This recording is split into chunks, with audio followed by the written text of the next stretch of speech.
Guys, welcome back. Now it's the part 2 और हम करने जा रहे हैं descriptive writing today. So last time हमने देख लिया कि किस तरीके से लिखेंगे हम, किस तरीके से काम होगा हमारा। अब हम एक्चुअल में वो चीज़ करने जा रहे हैं। तो जो टॉपिक मैंने चूज़ किया है वो है माय फर्स्ट बेस्ट फ्रेंड। कितना सिंपल सा टॉपिक है जिस पर हम कुछ भी लिख सकते हैं, लेकिन हम इसको देखेंगे डिस्क्रिप्टिव राइटिंग में। So let's see how we can do it. अब मैं लिखना शुरू कर रही हूँ and you just have to notice कि किस तरीके से I am adding visuals in it. Like सीधा सीधा मैं बेस्ट फ्रेंड की तारीफ कर सकती हूँ, like she is beautiful, she is like that and this. लेकिन किस तरीके से मैं इस तरह बात करूँ कि आप सिर्फ सुने नहीं, आपकी जो लिसनिंग है वो हेयरिंग तक महदूद ना हो, बल्कि आप एक्चुअली उसको फील कर सकें। So let's get started. So the first description is that I saw her when she was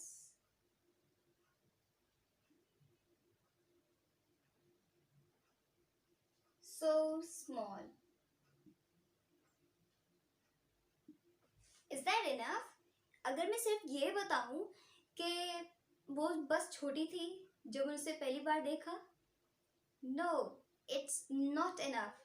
so let's see कि हम किस तरीके से इसमें कुछ डिटेल्स डालकर, कुछ स्पाइसेस डालकर मज़ीद प्यूरिफाई कर सकते हैं।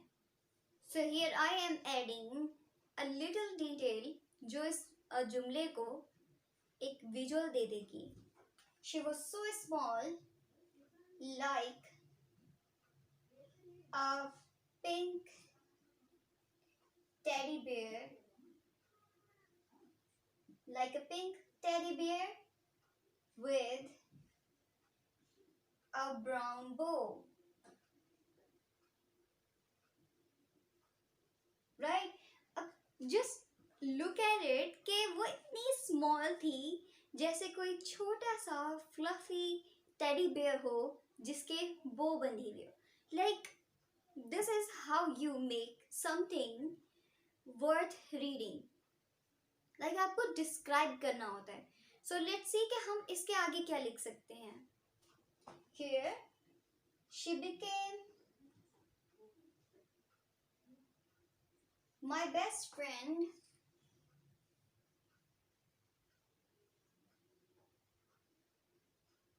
before even we started to talk.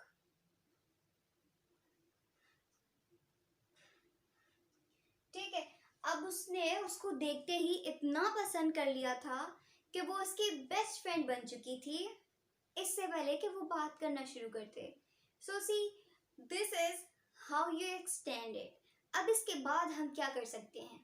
अब जाहिर है वो कोशिश करेगी कि कोई ऐसा इवेंट बताए कि जहाँ पर उन दोनों की दोस्ती हुई हो। उसने उसे देख भी लिया, उसने उसको अपना बेस्ट फ्रेंड भी बना लिया, लेकिन नाउ व्हाट, किस तरीके से उनकी दोस्ती हुई। सो अब मैं आपको वो डिटेल बताऊंगी कि इसके आगे उसने उसको दोस्त किस तरह बनाया। So keep listening to me and आप खुद भी इमेजिन कर सकते हैं कि आपकी डिटेल क्या होगी। क्या आपकी डिटेल मेरी डिटेल से मैच कर रही है कि नहीं? आप मुझे ज़रूर बताइएगा कमेंट्स में। अब हम करेंगे कि किस तरीके से उनकी दोस्ती स्टार्ट हुई। चले हम एक काम करते हैं कि उनकी दोस्ती पार्टी से स्टार्ट हुई। लाइक बच्चे होते हैं ना, वो क्लास में इतना इंटरेक्ट नहीं करते, या फिर हाँ क्लास में भी उनके इंटरेक्शन करवा सकते हैं। चले पार्टी को छोड़ते हैं, हम क्लास पर आ जाते हैं। One day she entered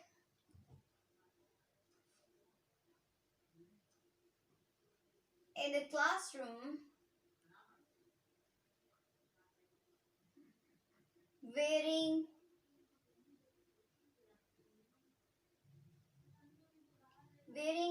her favorite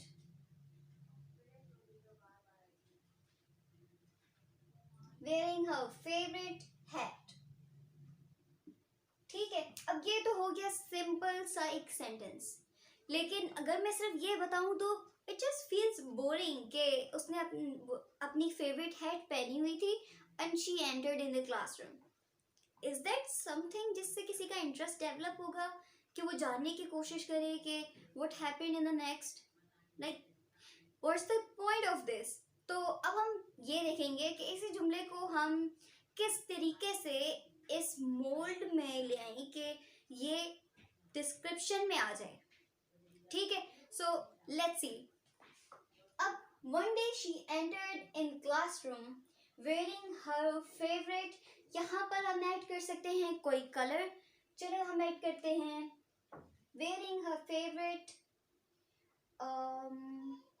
black, wearing her favorite black long hat. Let's see, मैंने इसमें डिटेल्स ऐड कर दी कि the girl entered and she was wearing black long hat. ठीक है, अब जब उसने ये पहनी थी तो अब क्या हुआ. अब देखते हैं कि चले एंट्री हो गई, सब कुछ हो गया. Now what?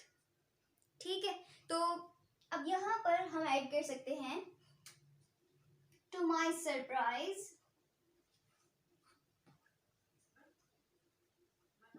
I also wore the same hat. ठीक है, अब यहाँ देखिए एक इंटरेस्टिंग फैक्ट आ गया कि टू माई सरप्राइज मैं हैरान हुई कि उसने भी वही हैट पहन रखी थी जो मैंने पहन रखी थी. लाइक बच्चे जब देखते हैं ना कि someone is wearing same thing like them, तो वो उनको क्यूरियोसिटी होती है, वो जाके उससे बोलते ज़रूर हैं. तो जाहिर है ये भी बच्चे थे, सो स्मॉल. तो अब देखते हैं कि फिर क्या हुआ. अब हम इसमें ऐड करेंगे I went to her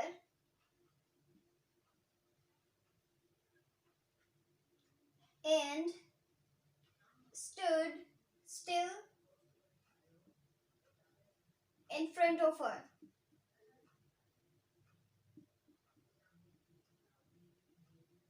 ठीक है, अब बच्चे होते हैं ना, उनको जब क्यूरियोसिटी होती है वो इस तरह भी करते हैं कि वो उस चीज या बंदे के सामने जाके खड़े हो जाते हैं. ठीक है, तो इसने भी वही किया. तो उसके बाद क्या हुआ, she smiled at me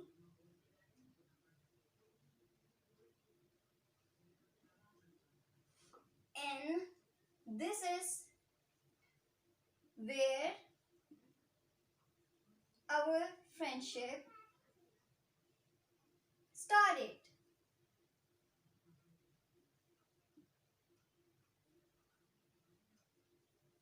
ठीक है, तो छोटा सा पैराग्राफ डिस्क्राइब कर रहा है कि उसकी जो पहली दोस्ती थी वो किस तरीके से हुई थी. माई फर्स्ट बेस्ट फ्रेंड, तो उसने दोस्ती एक हैट से स्टार्ट की थी. अब मैं सिंपल बता सकती थी कि हमारी पहली दोस्ती जो है वो हैट से स्टार्ट हुई एंड दैट्स इट, लेकिन वो मज़ा नहीं आता. तो डिस्क्रिप्शन ज़रूरी होती है किसी भी चीज़ में कि आप किसी को कंपेल कर सको कि वो उस चीज़ को पढ़े, उसमें इंटरेस्ट ले और मज़ीद जानने की कोशिश करे. ठीक है, तो इसमें हमने क्या किया, I went to her and stood still in front of her. मैं उसके सामने खड़ा रहा या खड़ी रही, जो भी हो. ठीक है, and she smiled at me. उसने किस तरीके से फ्रेंडशिप स्टार्ट की, उसने स्माइल कर दिया. ठीक है, उसने भी देखा होगा ना कि उसकी हैट उसके साथ मैच कर रही है, तो डेफिनेटली उसके बाद she smiled at me and this is where our friendship started and हमारा paragraph ended. So this is how we write our descriptive paragraph. अच्छा, अब आपने क्या करना है, आप एक काम करें, इसी टॉपिक को लें और इनकी फ्रेंडशिप किसी और तरीके से स्टार्ट करवाएं. मैं देखना चाहती हूँ कि आपकी इमेजिनेशन डेफिनेशन क्या है और आप किस तरीके से डिफाइन करोगे इस चीज़ को, एंड डू सेंड मी। और आपके पास दिन है 2, ठीक है। आप 2 दिन के अंदर मुझे सेंड करें, ठीक है। फिर मैं आपको चेक करके बताऊंगी कि, और फिर मैं मेंशन भी करूंगी कि जिसका पैराग्राफ सबसे अच्छा होगा मैं उसका पढ़कर भी सुनाऊंगी, and then we will keep on writing और प्रोसेस चलता रहेगा। So see you next time, bye.